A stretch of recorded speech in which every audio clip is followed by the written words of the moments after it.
Welcome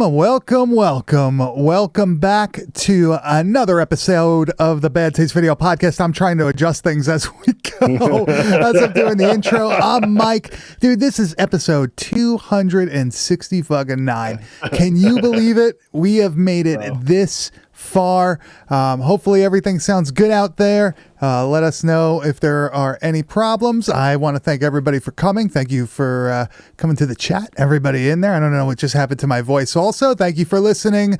If you're listening through, yeah, dude, late stage puberty. I still got gray-haired puberty. Dude, no, it's funny. Like what hair I have left on the top of my head, it's not gray. It's just my beard. Colored. I have no idea. Like what the fuck? Our buddy Sean Beard, same way. Yeah, like gray beard. And you know it's funny. It just happened like all at once. Like one day it was just gray. I want to get a little streaky first. You know what I'm saying? Like little salt and pepper maybe. I'm starting to look like fucking Rob Zombie. If I had long hair, dude, I'd have that look. I don't want to fucking say it. But I feel like how pissed you would be at me. But I feel like digging through the ditches right now. I feel like he was like dyeing his though. Like, is that like a possibility? No, come on. We're talking about Rob Zombie. Of course, it's a possibility. I think you definitely might have dialed in a potential Halloween costume for you. Though. Damn, it might be a demonoid phenomenon. Huh? With that, let's hit the fucking intro.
Mutilations, man, what an awesome movie name, right? And an equally awesome movie. You know, sometimes you'll get a fucking dope name, and the movie's just like from under cheese, dude. It's not good, man. And then like you'll get a name sometimes that sucks, and the movie's like a fucking banger, and you're like, you know. But then you get these perfect moments. Like Mutilations, where like, Soul of the Demon. Dude, Soul, exactly. Just like the perfect combination of excellent movie, excellent name. This is what we get, man. Mutilations blew me the fuck away. Wait, bad movie with a good name. What can you think of one? Oh man, put me on the spot. I mean, no, I can't be honest with you. You got anything? April Fool's Day. Well, that's okay. No. I was gonna say that, but is that really a good fucking name? We just. Yeah. I was gonna say that too because it's our known bad movie. You know, like we don't hate many movies. Like I honestly, 555 is the stupidest fucking name of all time, and it's a horrible fucking movie. So if you wanted an example, I wasn't gonna go this deep into hurt that feelings, works. But we're gonna go there now. That works with the tape, like with the fucking like the packaging and everything. It works. It works. Come on. But like 555 my ass, dude, that sucks. Not into it. I feel like it's kind of easy to name a movie, right? Like, what do you think? What do you think? I mean, as someone who has like spent half of his life trying to come up with song and band names, I think that it's probably easy to come up with a generic, horrible name for a movie. I think it's different to come up with like a real fucking cool name for a movie. Yeah, but if like you have the whole movie made already, it's shot, you're done. Well, like you have a script at least actually, so you know the whole story. Like it's easier to do that than name like an album or a band that's just kind of like an entity. You know what I mean? Like you're naming like a specific story. Oh, dude. I've caused divisiveness in the chat. Yo, Viano Films is on my side. Here we go again with the 555 hate. And Kiryu Gore, I'm with Grizz. 555 is lame. Total snooze fest. Jane Doe, morbid. Solid name, terrible film. There you go. You know it's a fucking awesome movie, but has a terrible name. Unmasked Part 25. Like I get what they were doing with it. Great example. I get what they were doing with it. It's an awesome movie, like seriously awesome. But just that name, like I think they could do a little better with that. You know what I mean? Like in retrospect, I think they definitely could have done better. What's like, okay, to you, like what's one of the ultimate, like this name, there could be no other name for this movie like but what it is. Zombie, bro. I had another one in mind. Zombie, I think is a home run as well. But I mean, for me, it's Jaws. I mean, could you imagine Jaws being named anything else but Jaws? I could see it being named like Great White or something like that. No, that's. But well, there's that movie. Already? Well, there's that movie like Devilfish. Like, I wish like the American Jaws was named Cruel Jaws. Like, I wish they could have like flipped. I do like the cruel added on to it. It's a good descriptor. Oh, EK with the fucking info. Hand of Death is the Japanese title for Unmasked. That's the name. That's the name of the movie inside of the movie, right? Isn't it Hand of Death? It's such a better name. They should have just went with that. Honestly, so much better. Necronomicon. Yeah, bad movie. Good name. I think there's like actually when you really sit down and like you look at like your wall of tapes and all that shit, there's like probably so many movies that names. There's so many that you look at and you're just like, the fuck were they thinking?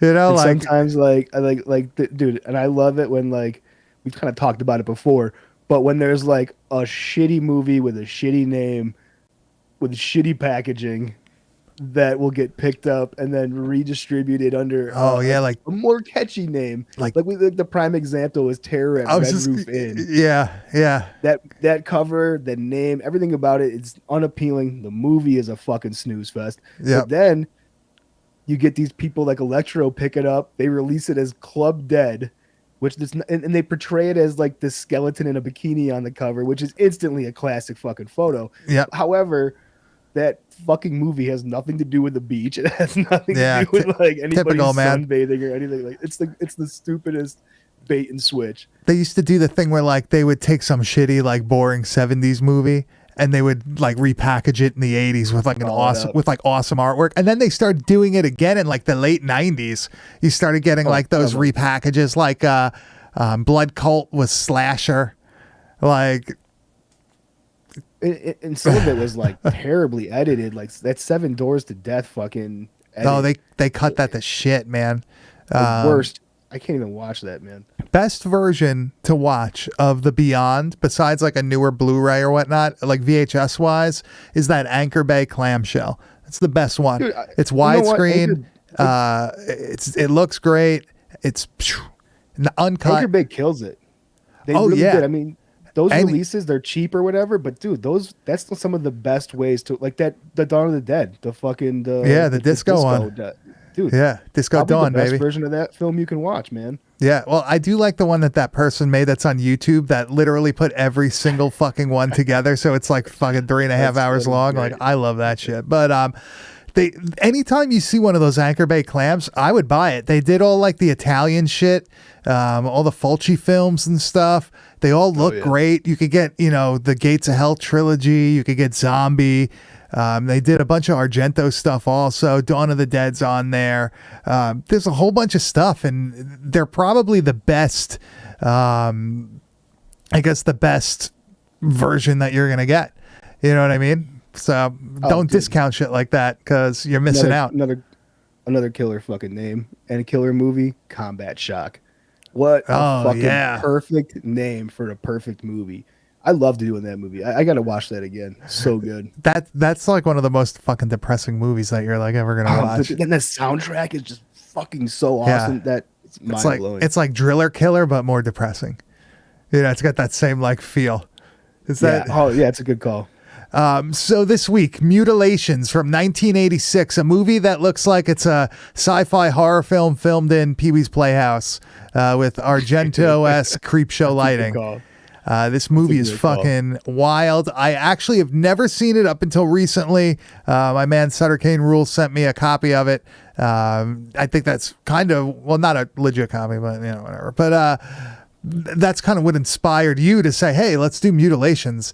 Have you ever seen the movie before this? I had just seen clips and stuff like that of like from different highlight reels and shit like that from other people. First time watching this all the way through.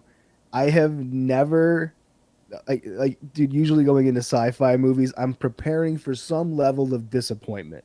I'm already like cushioning the movie, giving it more leeway than I normally would with a horror film. This, I did not need to do that at all. Yeah. This was one of the best, if not the best, low budget like alien fucking movie that I've seen. Really? I love, dude, like even like Deadly Prey and all that shit. Like this, dude, this is awesome. This is right up my alley. Oh, we have to just interject one thing. Retro Release Video has that new licensed Beyond VHS. Retro Release Video Incorporated LLC so that's Enterprises. The best copy you could actually watch. I'm actually kind of shocked that you like this movie, man. When I was watching it, I was like, "Oh fuck, Grizz is gonna hate this shit," because like Come it's. on. But okay, so there is like claymation stop motion shit in this, and I knew that was a big plus because you're a big fan of like Clash of the Titans and stuff. That's right? one of my favorite movies. Yeah. So I knew that. I knew that like that was going to be a big plus, but the whole like sci-fi alien thing, I didn't think you were going to be into it. I wasn't too sure. So most like sci-fi stuff, it's especially like space stuff, I don't really get into, especially if it's like set in space and all that shit. Instantly not interested. Like Star Wars type stuff you're not into. No, yeah. I've never watched a full one through. But like, dude, when we're talking about like, if you're a Patreon member of ours, you already know that I'm a big alien guy. I'm a fucking believer. I fully invest, man. So whenever there's a really good movie that depicts like alien abductions or like alien attacks and shit like that, I am fucking about it. And to me, like, yeah, this was like goofy because it's low budget and shit. It's 16 millimeter, but like it still looks like really good in my opinion. Has an odd look to it, right? But like it's also like strangely violent. And I'm not even just talking about like the gore, but it's just kind of mean spirited. Yeah, it's kind of mean spirited. The atmosphere is fucking violent. And that's kind of like what I really would imagine like an alien abduction to like kind of feel like. Like there's just scenes of just like chaos happening around simple things. And you're like, dude, the way they did this on like the shoestring budget they put this together on. It's amazing. You know, amazing. The way they made this movie feel is what sold me big time. Have you ever seen Fire in the Sky? That's the one with that's like about that lumberjacks, right? Yeah. The dude gets fucking abducted, and it's like a brutal abduction scene, like terrifying. Just supposedly a true fucking story, dude. It was on like Unsolved Mysteries and shit. I remember seeing that when I was a kid. It was like one of the first alien stories I remember. Was seeing it on fucking Unsolved Mysteries with fucking Robert Stack spooking me out when I was fucking like 7 or 8 and shit. Yeah. But it was those lumberjacks seeing the fucking spaceship in the woods and shit, man. Yeah, like, hey, dude, everybody thinks aliens are all fucking fun until you got that membrane over you and they're shoving a tube down your throat. You know what I mean? You're fucking behind, bro. More like it. Damn, you know what they're doing. But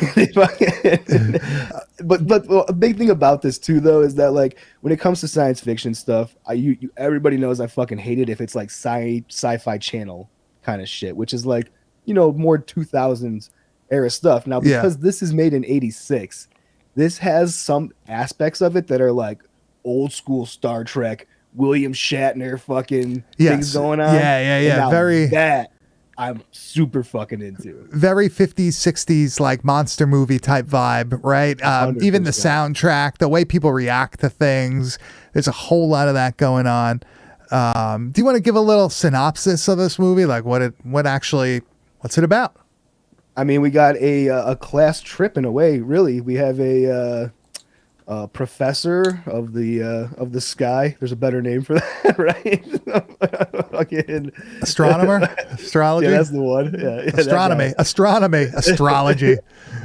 What's your sign, bro? Astronomy. You fucking so like.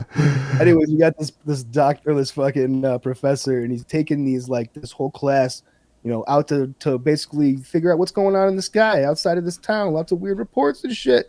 One thing leads to another. Boppity boopity. We got aliens and fucking chaos presumed. Dude, it's a fucking awesome movie. It doesn't need a big story. It just needs a group of people ready to fucking die by aliens, and that's exactly what it gives you. A big group of fucking kids who are going to be put into the meat grinder. It's fucking great, man. Yeah, it's a pretty good setup. You see, like, this town has been having issues with cattle mutilations, and it happens like in it's like they can almost like count on it at certain points, right? Like they keep coming back, the aliens. Clockwork, yeah. Yeah, and it seems like they're getting more and more brazen, right? That's the whole thing. They're hungry, so they're coming back. You actually don't really see much of the aliens throughout the movie until the end, and then it picks up though at the end for sure. Yeah. Then it really turns into like something else. I will say I kind of really enjoy the fact that I don't see the full alien, and I would almost go the whole movie without ever really getting the reveal of the whole alien, because the way they do just like the attacks. Yeah, with it's like the tingler coming for you, right? Like just you see just like the arm. It's perfect. But like the way this movie kicks off with this dialogue of this professor, I instantly knew what I was in for. The heavy ADR, the delivery of like some of these lines and shit. I'm like, dude, this movie is going to be bonkers right out of the gate. For those of you who don't know, this is Ann Bennett, my secretary, assistant, and loyal compadre.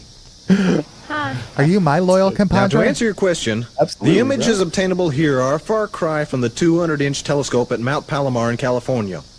But still, this little instrument here will make clear thousands of images that I love this guy. Come out. I can't tell if he's like 30 or 50. Professor McFarlane, what do you think of the chances that there's life on these little specks? Oh, there it is. Bro, the stabs that hit. What a good job. And I love the way this sets up this movie. Is there life on other fucking planets? The mystery continues. Who knows? Who knows? It's like probably, or there'd be no movie. Ooh. Absolutely. I like absolutely love the whole setup to this. There's one point where like this professor is talking to some other dude, and he's like, "Yeah, you see that van outside? That new one? Yeah, just fucking bought it. Going up to this place, gonna find me some fucking aliens." The guy's like, "Dude, damn, man, shit." Badass over here. Right? Like he just kind of like says it so like yeah, I just bought that. We're going up. There's one thing I always love in movies when I find out about them, and it's like when, especially in low budget movies, when they take advantage of like a real life crisis or like something that's happening, and they'll film it and they'll use that in the film, because they I guess they drove by like a forest fire. So they they filmed it and they were like, "What's is where that? The aliens were, bro. Something's going on." Yeah, what's that? It's fucking genius. Honestly. I love when that's like a big Polonia Brothers thing. I was just gonna say, Polonia Ritter's known for doing some shit like that, man. Like it's just hey, you got a gun. Hey, B-roll. Let's fucking grab it, dude. Yeah, and it's actually pretty impressive if they're shooting on 16mm too. Right, it's not exactly like you have the fucking video camera in the back seat. Having a camera and fucking rolling on it. Yeah, apparently this was filmed in Tulsa, Oklahoma, but it's supposed to take place in California, I think, right? It looks very Midwest though. It looks very like Texas, Oklahoma-y. I think what they up, say, Oklahoma? Don't they say something about California though, like that? Like that's where they. Yeah, I think so. I don't know, but this whole movie is basically supposed to be like Skinwalker Ranch, right? That's what like this movie is supposed to be. Like, oh, don't go up to that property. Like, there's, you know, fucking old man fiddlesticks. Don't go there. Yeah, especially because you said there's like, the strange occurrences and stuff like that. And like these kids go up there and they come across this cow mutilation. Oh my God. Yeah. Before we play this, the visuals of it's some great claymation of a cow mutilation. Well, the part that fucks me up about this scene. It's the noise. I'm gonna lower it before we even play it. Dude, what the fuck is this? This noise will haunt my fucking dreams. Yeah, dude. and for the people listening at home that aren't watching this live, you could tell it's a fake cow. It is cartoonishly it's fake. Yeah, it's clay. It's claymation, and at points you really can't even like a real cow dying. You can't even tell it's a cow, kinda. But I'll just morphing a lot. Let me just roll it. Look at that minivan. My parents had a van like that. I puked in it. I think I pissed my pants in it once. Oh, look at this thing. There it is. Looks like a chicken. I'm not gonna forget what you just said, just so you know. I don't give a fuck. Wait. Sometimes you just piss your pants, dude. All right. Oh, this is why. Dude, that was really good what you just did. That sounds just like. They probably just were like, Mike, we need this for like. Yeah. It just looks like a blob of clay laying on the ground, like twitching, but it's making that noise. Noise, man. It's like a noise like a punctured lung victim makes. It's fucking horrible. Yeah, and like I'm lowering it so it's not like grating on you guys, but you're hearing that noise for a solid like 2 minutes. Yeah, it's brutal. Yeah. But like you kind of get you with it. Yeah, you get an idea that like this movie's gonna be kind of fucked up, right? Different, yeah. But as soon as I saw the claymation, I was like, "Oh, sweet baby Jesus, we are in. This is gonna be fun." Well, they give you like a little taste also of the aliens when like those first farmers see the fucking the spaceship go drunks. over. Those drunks made it for me, dude. I'm like, yes, some yokels, some local yokels, baby. Moonshine, dude. Seeing the aliens for the first time, it's so good. All right, here's a little taste of the alien. So you're gonna see throughout this movie, you see like feet, legs, arms, and like that claw. And elbows, baby. Yeah. But this guy's getting fucking. He's the first one, pretty much, right, to get that first step. Yeah, first human at least.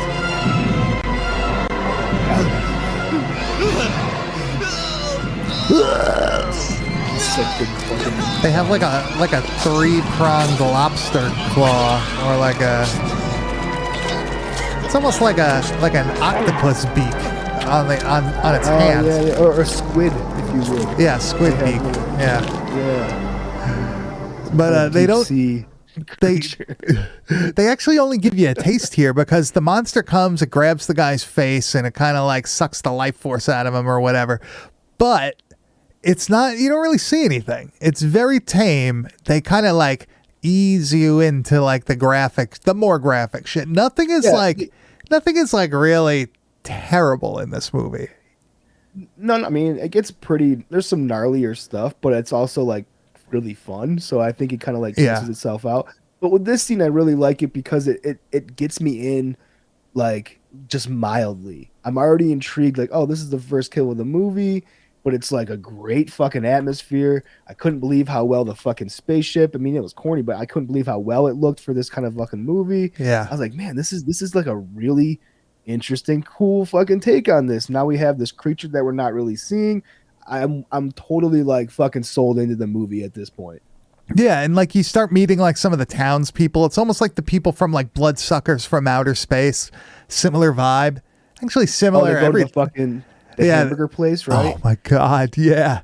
$15 for eight orders of fries and 7 hamburgers. And the one guy's complaining that they're getting ripped off. So 1986. Like, bro, give me that. 1986.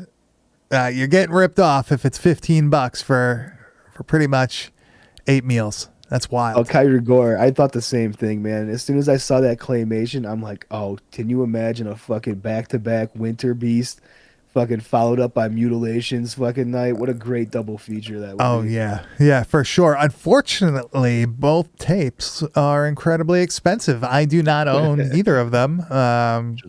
Wild, what can you do, man? Mutilations was always hard to come by. Like always, it's more forever. So than Winter Beast, I think. For sure, definitely. Yeah. Which is crazy because this movie's fucking phenomenal. Like, how did this not get like picked up and pushed, especially for '89? I'm like, dude, or at least how did this get slipped through, or at least like an early '90s re-release by somebody. Oh yeah. You know what I mean? Like, I'm really, really shocked because this also would go good with like Night Beast. You know what I mean? Like, if Night Beast. It's like a very similar vibe to that also. This is more of like a lumbering monster type thing where Night Beast, like, he's kind of like a fucking, like a bounty hunter. Like, he's fucking agile. He's awesome. He's awesome. But I do like the fact that they show like this clawed arm throughout the whole movie and you don't see what it's attached to till the end. But this clawed arm also has like the ability to like suck the life force out of people, right? This ability that he has is one of my fucking favorite things. So like before we see this first fucking guy getting sucked, we're gonna like I want to show the people like how ridiculous this fucking character is, because they find this dead body in this. They go to this guy's house. First of all, we didn't even mention the fucking guy. Oh, okay, the hermit. Yeah, they go because the people in the fucking restaurant are like, oh, you got to go talk to old man fucking so and so in the house. And they go there, and the old man's like, you got to get the fuck out of here. He's like, they're coming. You got a little bit of time. Get the fuck out. Yeah. And that cool storm comes, and they're like, you got to stay now. You're fucked. That storm looked awesome. It was awesome. I did. It was very, like, cool, like, heavy metal fucking music video shit. But then, so, like, they're all stuck at this house with the hermit, right? And they fucking, aliens come. You get your backstory. You get the backstory here. They explain everything. Like, everything. They do really, really well. FBI agents threatening people, all that shit. Damn. But they find this dead fucking chick after both the hermit and this chick die in the group. And this nerdy fucking Eugene dude is like, I need water. And he's fucking like, dude, the way that like this character delivers his lines is like one of my favorite things. Well, you see, like, it's kind of like a funny, like, it's supposed, humor. Yeah, it has, it's like a dark humor to it. For sure. They're all standing around looking at the dead friend in the rubble. They're all crying. This guy starts losing it, though. Janet, please cover her. Oh, I'm gonna be sick. Oh, water. Where's the kitchen? It's that way. This guy looks exactly how he sounds, and like kitchen. Oh my god, dude! Well, you get like a really good idea also of the lighting in these scenes. Like, look how fucking cool it looks. Like, so super stylized.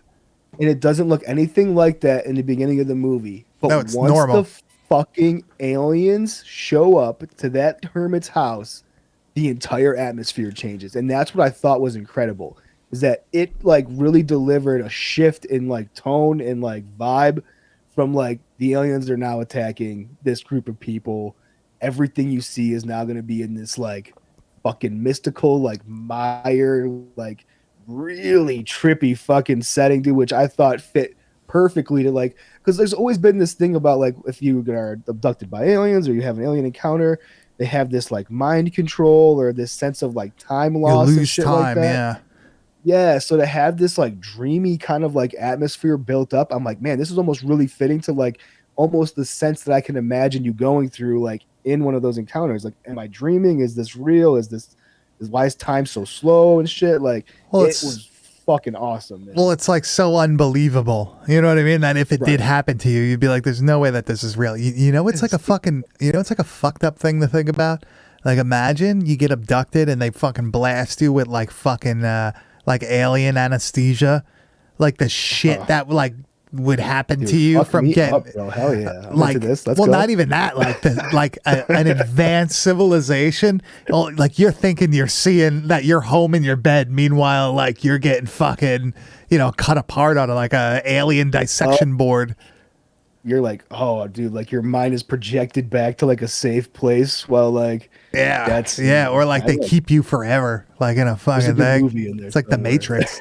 Yeah, it's like the Matrix, but like organic, more like organic, more violent. Dude, aliens could be scary, man. I think if aliens came, they would not be friendly. I feel like there would be no reason to fucking come here. Why? Yeah, we're a much subspecies to them. Look how we treat fucking other species lesser than us, man. Like, it'd be no fucking different, honestly, in my opinion. Yeah, I don't think they're only coming here to fucking take resources. I thought you were saying something else. But like to me, but like for me, when I'm watching alien movies too, like there's a certain line of like an alien movie that I could get into and ones that I necessarily can't. Like, you know, the classic like Ripley Scott and shit like that and those movies. Like I'm really not a big fan of like aliens and that whole thing. It's kind of too action movie based in my opinion for me to get into it. And I think that's where sci-fi can lose me sometimes. If it's more action and less horror, I'm not gonna fucking like it. And that's kind of why Star Wars is a little bit lost on me. But whereas like if the fucking sci-fi dips heavy into horror like this, you're into it. I'm all in. Especially with aliens, like, you know, even like fucking more common movies like that fucking Mel Gibson John fucking what is that Signs. I thought that was a fucking cool movie, man. When I first saw that alien in that movie, I was like, this is fucking creepy as fuck, you know? Yeah, looks like so a fucking alien. To have that like vibe to it, which I don't think the actions one do, in my opinion. I'm trying to think. Well, like did you like the McPherson tape? Loved it. Yeah. So like it feels fucking real. Like it's how an abduction, I feel like for a family like that scary. Might play out. It is, it's 100%. it's not friendly shit, man. They're taking you if you want to go or not. It's fucked up. Right. And it's like the manipulation that happens throughout that film of like even the viewer, you're like, what the fuck is happening? Have you ever seen Blood Red Planet? The Polonia one? I have not yet. I know you just got a copy of that. Yeah, we're gonna have to do that soon. That's gonna be up on the docket, Mr. EK. I hope you heard that. Yeah, that means we're gonna need a visit from Dr. Polonia himself. Yeah, we're gonna have to do that one. Down. But that's like another one that's like similar. I'm not gonna say similar to this, but like it's in the same ballpark. You got like giant monsters eventually and all that shit. Like it's good. It's really fucking entertaining. But Mutilations is like. It's like watching Night Beast, but like on crack or something. Like, ooh, I like that. You know what I mean? Like that's a it. Grittier, just weirder Street Night Beast. Yeah. So we just saw Eugene here looking for the water in the kitchen, and this is where this movie went from, for me personally, being like, this movie's pretty cool. Be like, all right, this movie is fucking awesome. So the alien has entered the house/building and is now basically just going through these college kids. But this is probably one of the better of the Eugene's death is special, man. Yeah, for sure. So the thing has him by the throat. It's like sucking his life force out. But like he's shaking and like convulsing, and this isn't even the best part yet. Yeah, the fucking leg. But like his face starts like turning into this weird, like wrinkled, soft back, crude fucking man. Yeah, it's looks like something out of Hellraiser. And the voice over top of it. Oh. It sounds like it like looks and sounds like something out of a fucking funhouse.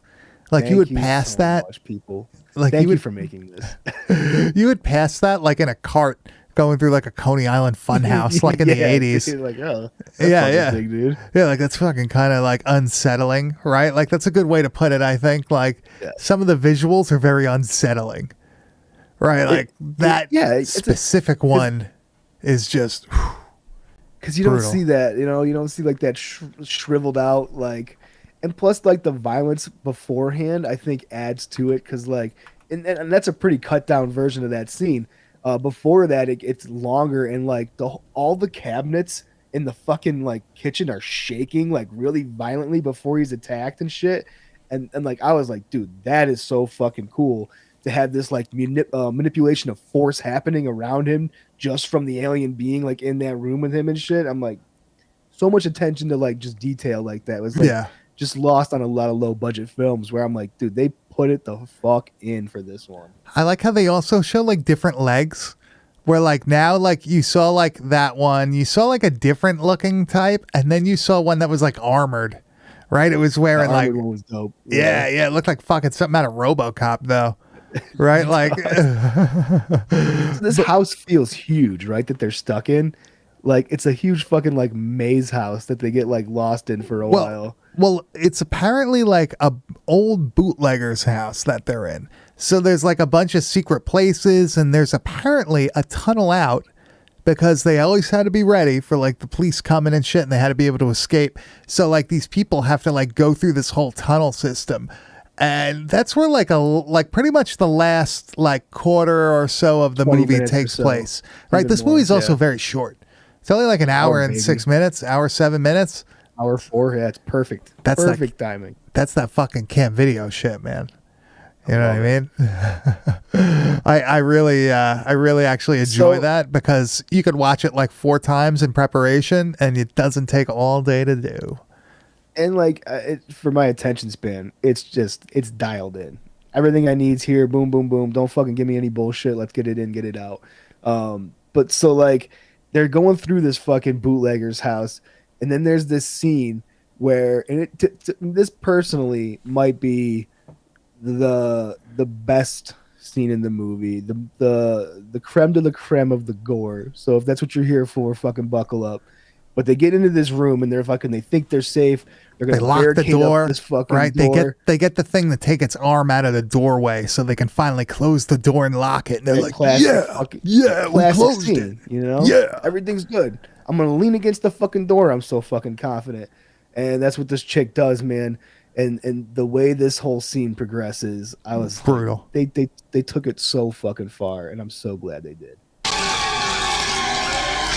So she's against the door, the thing punches through, and it starts like burrowing its hand through her torso, and eventually you're gonna see it come out the other side. This guy's got an axe. It's like, dude, too late, man. Oh, it burst through. And like you see a good like side view of it, where like the arm, like the pronged arm is just wiggling its fingers. Look at that thing. Just pretty good lighting and everything about the flashing lights the whole time. Pretty good effect. The slow-mo shot of him cutting it is great. And then they like focus in on it on the floor. Like they keep showing it like sitting there. Twitching and shit. Yeah. It's really like a fucked up scene. It's almost like fucking Nightmare on Elm Street-ish. You know what I mean? Like something you would see out of a Freddy movie. Like where especially like because of that lighting and that like the visuals of it and everything. It's very dreamlike, very dreamy, like psychedelic. Yeah. The thing is kind of filmed like sort of psychedelically, right? Like a lot of weird like angles and movements and like the way that like people die and just act and once they get in the fucking house, you know. Right, and I think it's that disorientation though that like adds to the fear factor. It adds to like the true feeling of like I was saying, of an abduction. Like it would probably be fucking disorienting, and I think they did a great job of capturing all of that. Yeah, like I think like nothing was like really overlooked. I think everything was like very like thoroughly thought through when making this movie, which is surprising because like it is a kind of a dark comedy in a way. Like it's not taking itself ultra seriously at all with the way a lot of the dialogue is delivered. Yeah. And they even say something at one point like, oh, like aliens won't necessarily be friendly. Like, and they're asking like, oh, well, yeah. Like, well, like, what do you think? Like professor and all that. And he's like, I couldn't tell you. And it's like, I could tell you, cause this movie would suck if they were nice. Instead, these lobster motherfuckers are coming for you. The crab people, they're coming to get you. Not a good movie. I do enjoy the whole thing where they're going through the tunnel system. I do like things like that. Like even in Day of the Dead, like at the end when they're like fighting their way to the ladder through the tunnel system. Like it's very cool to me. And they do it in a very cool way here because it's on such a low budget and they start adding in the aliens and the full body of the aliens. Oh, man. So now you're going to see like, it's done in like I guess they're doing a, like a projection, right? With the claymation in front. Right? This is like the fight scene, right? I don't know, man. This is the fight scene in the cave. And they first encounter we first encounter the full, you know, they've seen him apparently, but this is the first time we see it, and it's such like this is what like harken back to like the early Star Trek, those 60s like monster movies and stuff. This is what really felt like that for me. Plus the claymation. You'll see, very Clash of the Titans-esque. Yeah. So that's like their nice set, their tunnel set. Looks like they're on the Oh, look at this Definitely thing. a projection in parts. Look at this. The fucking voice of the alien. It sounds like it's like the recording from Evil Dead. Oh, I love the fucking like alien voices, man. It's one of my favorite parts. So this is like that rear I guess it's rear projection. I don't know how the fuck they're doing it, but look at this. He's got a harpoon. He's got like he's a whaler from the 1800s going after a fucking. But as you can see, like it's done like, I'm not going to say it's perfect, but it's done in a great way where it's like super entertaining. It's super endearing because like you see the guy like, poking like the fucking, like poking the harpoon, and like then they'll show the monster, like the aliens like dodging it, like blocking it and stuff. It's really, really, really like, I don't really say this because I fucking hate when people say it, but it's like charming. You know what I mean? Like it's got this weird, it's got like almost like a Polonia-esque thing where I feel like, wow, like this is like there's something to this, right? And I also really appreciate the fact that the aliens can die. I think that's an important, they're fucking normal life forms that can be killed with harpoons or fucking guns and shit like that. I think that's an important aspect of like making this movie work really well for me. Also, I don't like it when like, oh, we have force fields and fucking shit. It's like too overpowered where there's no chance at all. Like, yeah, I agree. Right. I like this where like they are stronger. They have some sort of like weird like they could like there's something. Yeah, they could do. They have some like weird shit going on where they could teleport. Sort of, or go invisible, or something, because they just appear randomly. At what you said is a good word for it. They're not overpowered. They're aliens. They're a bigger, higher life form than us, but we're still like able to take one out with the right strategy. Yeah, which I think is a great aspect. Yeah, like he's able to stab the one with the harpoon, and then she fought, and they're shooting him with It's really kind of interesting that they kind of go out kind of easy. You know what I mean? Like they're so fucking like they're beating everybody's ass. Too easy sometimes. Yeah. It's pretty funny because at the end, you see the guys from the beginning who you were kind of iffy about, right? Like the townspeople, like you couldn't get a complete grasp on if they were like shady or not, right? I feel like it was kind of like 50-50. Overly friendly, right? Like, well, like they were like weird. Like it almost seemed like maybe it was the delivery of the actors. That's why I got like a sense like there was maybe something more to what was going on. You know, I also didn't know if there was like a setup where they were like, we're gonna send them to that motherfucker's house because we know those fucking aliens are coming, and they'll leave us everybody alone there to kind of like. I thought it might have been like, oh, if we feed the aliens these fucking people that keep coming, they leave the fucking town people alone. Something along that lines where it was like, you got to go up and see fucking so-and-so. He's the fucking one, and like so-and-so might have actually been an alien or some shit. I thought they was going somewhere in like that direction of like, they were in on it somehow. So but that was cool that they weren't, man. That is not the case, as we'll see here. See, like it's very like 50s, 60s, like monster movie type shit. But here they come, just blowing them away. The mob from like, what is that, Halloween 5 or whatever. Halloween. Eat my biscuit. Eat my biscuit. You bloodsucker. They just shoot it to death, and it goes down and dies. I feel like that would be such a relief. Like, oh my god, thank God I could kill this thing with a gun. Fucking shot that fucking thing, bro. And like, yeah, they just like quick. Yeah, they just like wait for it. Well, she says that, doesn't she? Give me a gun, I'll go in. And she does, and she fucking helps the guy out. That's how he's able to. Those motherfuckers at the end. Yeah, that's how. So, everybody who's alive at this point escapes, but there's a little surprise, right? As they escape, they magically found some explosive devices. Yeah, some explosives in this. In this. It's not really a mine because it's like a tunnel, like an escape tunnel or something, right? I don't know what the fuck. I guess maybe it's connected to a mine shaft of some kind. Yeah, I don't know, but I love this fucking explosion at the end. Let's get out of here. So he lights the fuse to the explosives in the box. They're escaping this spaceship. Yeah, actually, it's able to blow up the spaceship too, right? It does everything. Say, we were Double worried whammy, about you, bro. partner. Thanks, Buck, but everything will be We were all right worried in a about you, minute. partner. Look at that fucking. The explosion is like something out of fucking Terminator, like the future war. It looks great for this fucking budget. It's not overly corny. Like it's the perfect amount of effect, where it's not overdone. Yeah. Like sometimes these low budget movies just try to fucking shoot for the moon and it looks like shit. Yeah. Whereas like this is well handled. It's fucking, it didn't go overboard in my opinion. Yeah, I feel like they used everything that they had, like that they were really good at, like the stop motion stuff and just the general, like overall setup of the movie. I feel like they really played to their strengths and they didn't veer off track too far. And they came out with a solid story, solid effects, solid movie. I don't know why why didn't it get a re-release? This is something I feel like people would enjoy. It's not like too fucking low budget, right? It looks like there's it looks professional. I'm not going to say it doesn't look professional. Like it looks legit.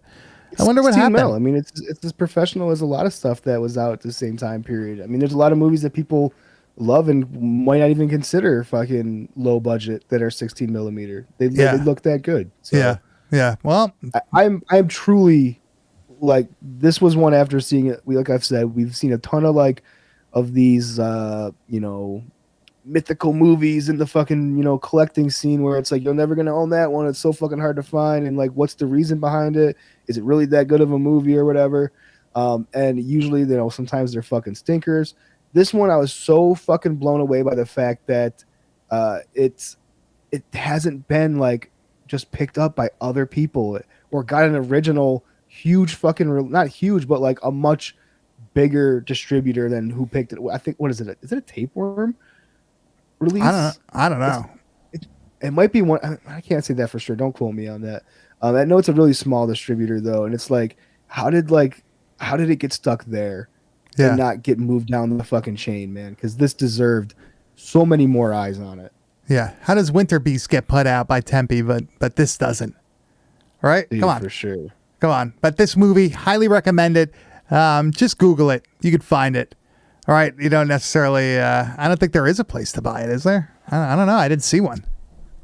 I mean, I don't think you're gonna find one. I mean, luckily, you can find it if you want to watch it. It's out there and stuff. So yeah. Unlike Lunatic.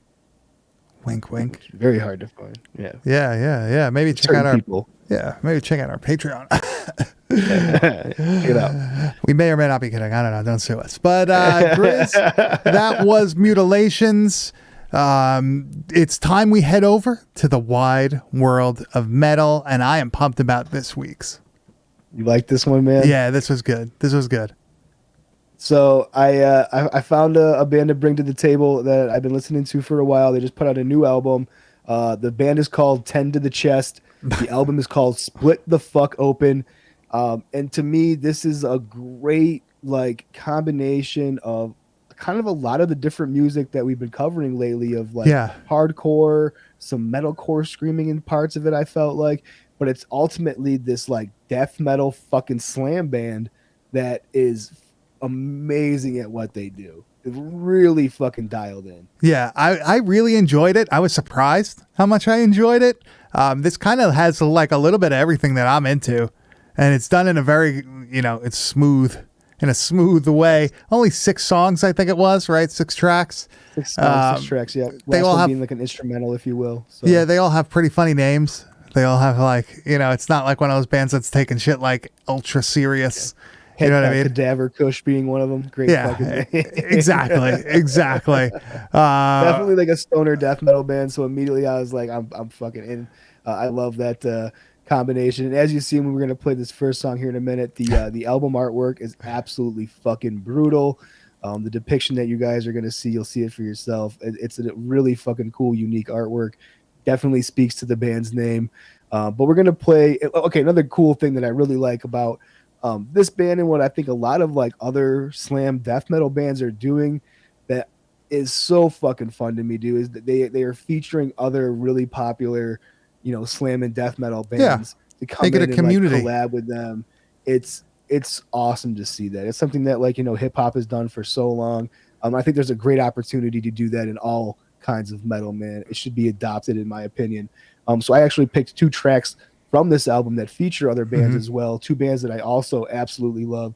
Let's play the title track from the album, Split the Fuck Open, featuring a great band, Sanguisia Bog. If you know this band, you know what you're fucking in for here. These 2 bands together just fucking crush.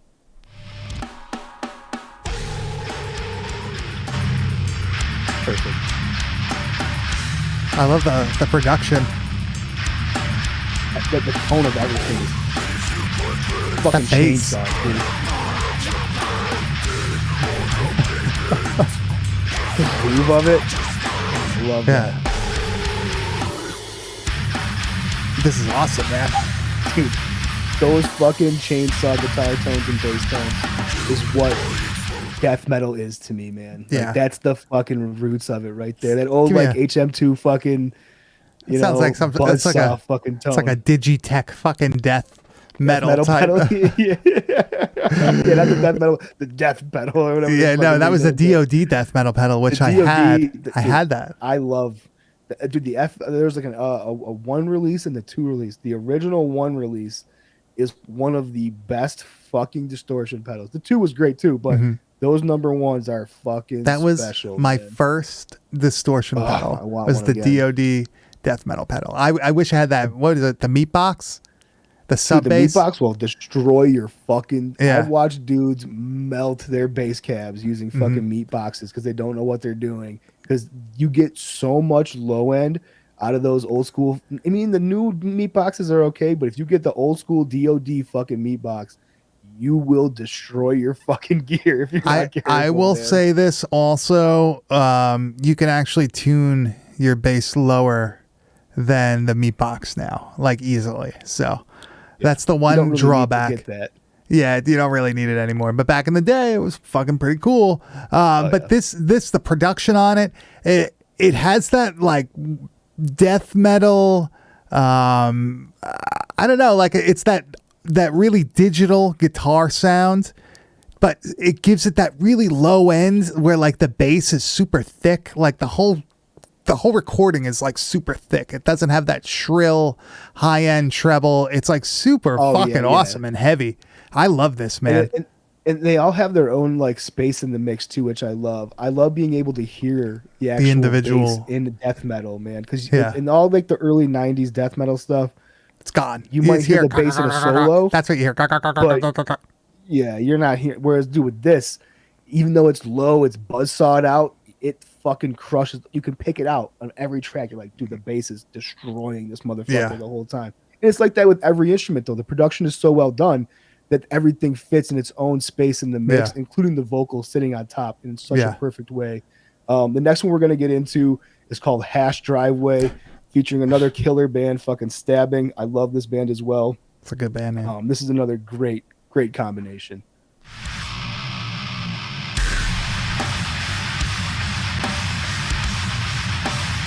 This is like every riff that Grizz wrote for a while. This does sound like everything I fucking write, dude. That's why I love it.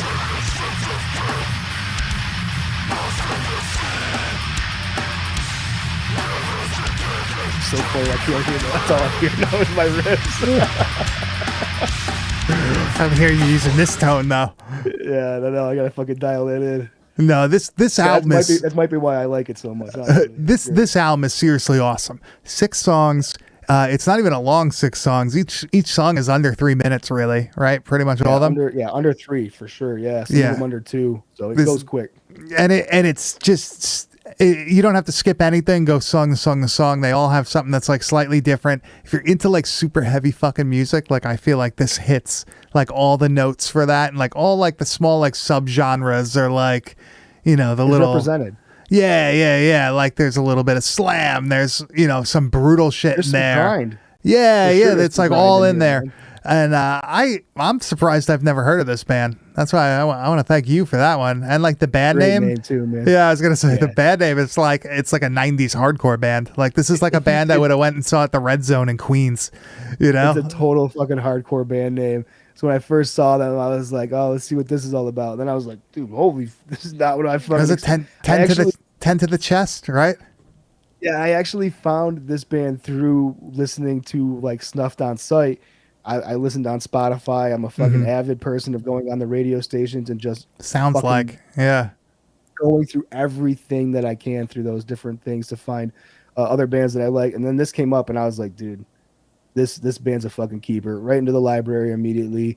I needed an album this week, and I'm like, dude, I think I thought that this was going to be it for you, honestly, and I'm so glad that you like it as much as you did. This reminded me of like the first time I heard like Fulci. Fucking Tropical Sun, where I was like, how the fuck did I not hear this band? Like, what the fuck?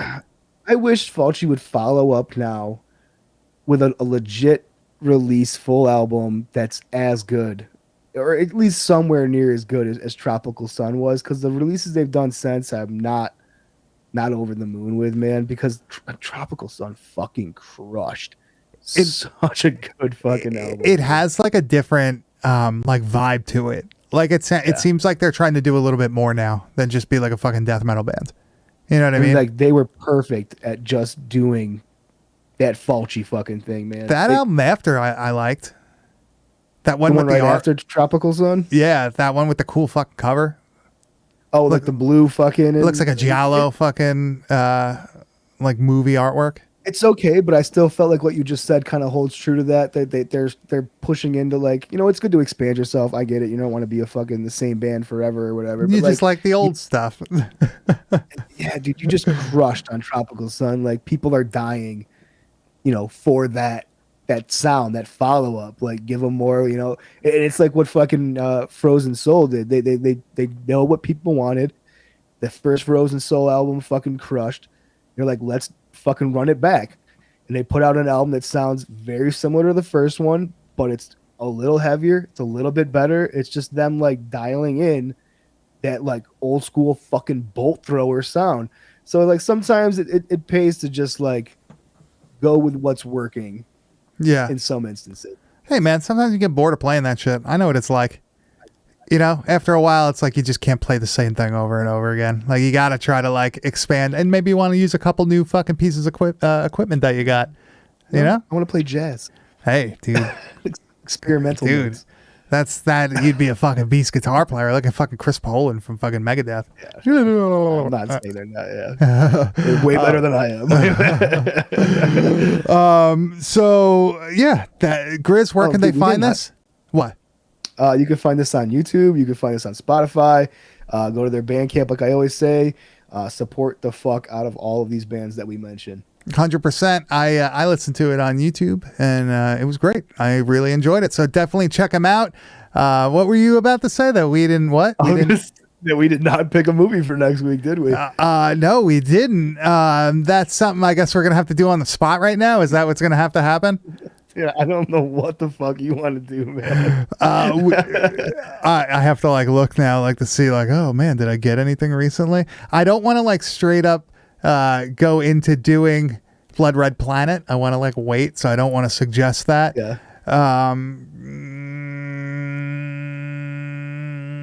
Why don't I announce it on the? You want me to announce it on the Instagram? You can just do that. I don't want to like. We've had two bangers, all right? We've done Lunatic, which was probably one of my favorite fucking low-budget shot-on-video gore films of all fucking time. Now we've done this extremely fucking awesome sci-fi, low-budget horror fucking alien movie.